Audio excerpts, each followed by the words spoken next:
বুধবার 2রা এপ্রিল ভারতীয় সময় অনুযায়ী মধ্যরাতে পূর্ব ঘোষণা মতো রেসিপ্রোকাল ট্যারিফ ঘোষণা করেন American president Donald Trump. Bharat, চীন, ভিয়েতনাম সহ নানা দেশের ওপর এই শুল্ক চাপিয়েছেন ট্রাম্প।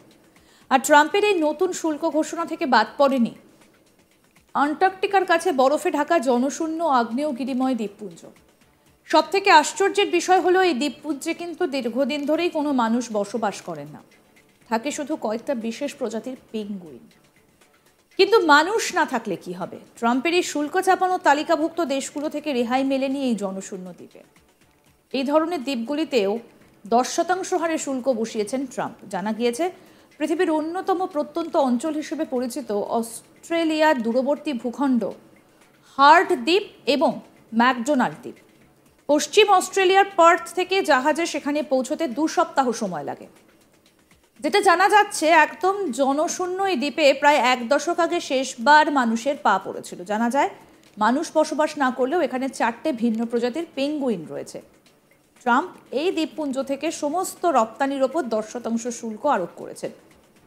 জনশূন্য বসতিহীন দ্বীপের ওপর ট্রাম্প যে শুল্ক চাপাবেন তা হয়তো কেউই ধারণা করতে পারেননি, কারণ এই দ্বীপগুলোতে পেঙ্গুইন ছাড়াও সিল আর কিছু প্রজাতির পরিযায়ী পাখি বসবাস করে। এমন জনশূন্য দ্বীপ ভূখণ্ডের ওপর ট্রাম্পের শুল্ক চাপানোর ঘোষণায় রীতিমতো ক্ষুব্ধ অস্ট্রেলিয়ার প্রধানমন্ত্রী অ্যান্টনি আলবানিস। তিনি বলছেন, বিশ্বের কোনো স্থানই নিরাপদ নয়। তিনি সোশ্যাল মিডিয়ায় লিখেছেন, এসব অনিশ্চিত সময় সকল অস্ট্রেলিয়ান এই সম্পর্কে নিশ্চিত হতে পারে।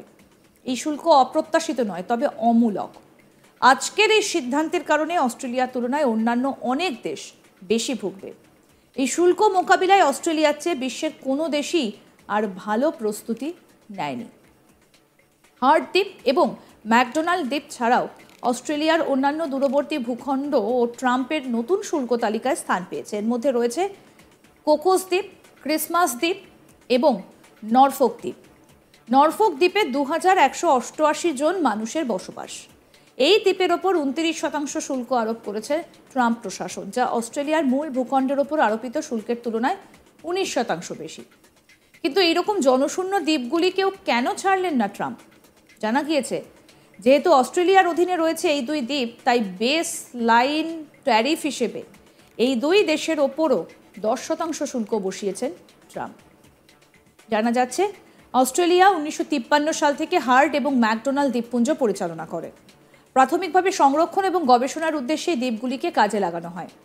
ওয়ার্ল্ড হেরিটেজ সাইট হিসেবে মনোনীত অঞ্চলটিতে হিমবাহ, পাথুরে ল্যান্ডস্কেপ এবং হার্ড আইসল্যান্ডে একটা সক্রিয় আগ্নেয়গিরি রয়েছে। দ্বীপগুলো পেঙ্গুইন, সামুদ্রিক পাখি এবং সিলের জন্য একটা গুরুত্বপূর্ণ আবাসস্থল হিসেবে কাজ করে।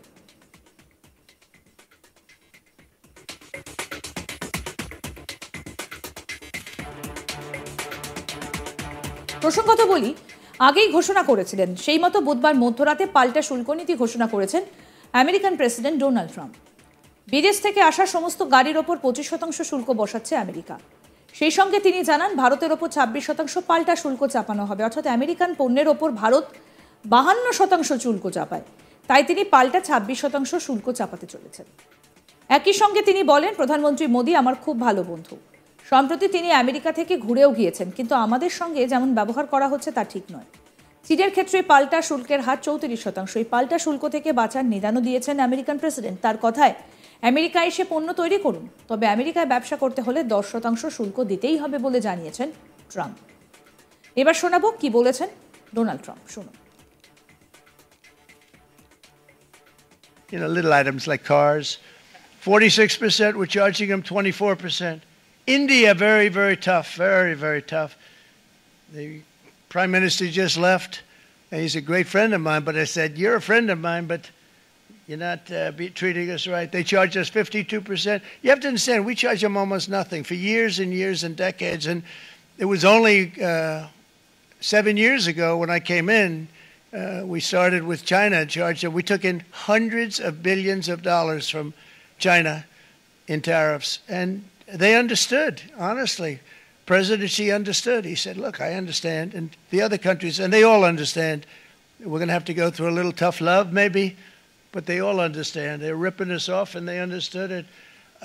Prime Minister of Japan, Shinzo was Shinzo Abe. He was a fantastic man. He was unfortunately taken from us, assassination. But I went to him and I said, Shinzo, we have to do something. A trade is not fair. And he said, I know that. I know that. অন্যদিকে বাংলাদেশি পণ্যের ওপর 37% শুল্ক চাপানোর কথা বলেছেন Trump. 37% reciprocal ট্যারিফের এই ঘোষণা বড় ধরনের প্রভাব ফেলতে পারে বাংলাদেশে, কারণ পণ্য রপ্তানি, বিশেষ করে পোশাক রপ্তানির ওপর দেশের অর্থনীতি অনেকটাই নির্ভরশীল, যার সবথেকে বড় বাজার আমেরিকা। ঢাকার শিল্প খাতের নেতারা আশঙ্কা প্রকাশ করেছেন এই উচ্চ শুল্ক বাংলাদেশের প্রতিযোগিতামূলক সুবিধে দুর্বল করে দিতে পারে। 37% রেসিপ্রোকাল ট্যারিফ নিয়ে বাংলাদেশ এই নীতির আওতায় সবচেয়ে বেশি শাস্তিপ্রাপ্ত দেশগুলোর মধ্যে পড়েছে। পাকিস্তানের ওপর এই শুল্কের পরিমাণ 29%। এই বিষয়ে কি বলছেন ট্রাম্প সেটাও শোনাবো। Is 74%. So you see what's going on. Pakistan, 58%. Sri Lanka, 88%. So what we're doing is we're taking not the full, we could take the full 88%. Thanks a lot. He's doing a very good job. How's he doing, all right? I think you better take it with you. It's not going to last very long. He's going to put it, it's going to follow you down with the wind. I brought a hat. প্রসঙ্গত বলি, চীনের ওপর 34%, ইউরোপীয় ইউনিয়নের ওপর 20%, ভিয়েতনামের ওপর 46%, Japan 24%, দক্ষিণ কোরিয়া 25%, যুক্তরাষ্ট্র 10%, থাইল্যান্ড 36% এবং সুইজারল্যান্ডের ওপর 31% শুল্ক চাপানো হয়েছে। এই শুল্ক যুদ্ধ নিয়ে ইতিমধ্যেই সমালোচনার মুখে পড়তে হয়েছে ট্রাম্পকে। আমেরিকান কংগ্রেসের উচ্চকক্ষ সেনেটে কানাডার ওপর জারি শুল্ক খারিজের প্রস্তাব এনেছে ডেমোক্র্যাট শিবির। ভার্জিনিয়ার ডেমোক্র্যাট সেনেটর টিম কাইনের ওই প্রস্তাব এনেছেন। তার কটাক্ষ, রিপাবলিকান সহকর্মীদের শুধু তাদের অস্বস্তির বিষয় নিয়ে সরব হওয়াই নয়, প্রয়োজনীয় ব্যবস্থা গ্রহণেরও সুযোগ করে দিচ্ছি। এই প্রস্তাবের মাধ্যমে ট্রাম্পের রিপাবলিক দলের সদস্যদের পরীক্ষার মুখে ফেলেছে প্রতিপক্ষ শিবির। বিশ্ব বাণিজ্য নিয়ে ট্রাম্পের পদক্ষেপ মার্কিন শেয়ার বাজারে বিরূপ প্রভাব ফেলেছে। এই ঘটনা রিপাবলিকানদের অস্বস্তি বাড়িয়েছে, যদিও রিপাবলিকান নেতাদের একটা বড় অংশ এখনও ট্রাম্পের শুল্ক নীতির পক্ষে। তাছাড়া রিপাবলিকানরা দীর্ঘদিন ধরে মুক্ত বাণিজ্যের পক্ষে সওয়াল করে এসেছে, কিন্তু ট্রাম্পের এই নীতি ঠিক তার উল্টো।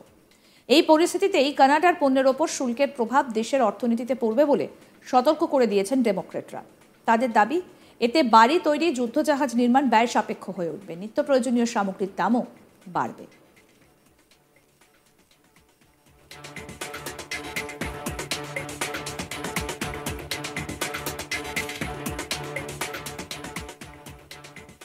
আরও আপডেট পেতে দেখতে থাকুন আজ তাক বাংলা। সাবস্ক্রাইব করুন, নোটিফিকেশন পেতে বেল বাটন অপশন প্রেস করুন, হোয়াটসঅ্যাপেও ফলো করুন আজ তাক বাংলা।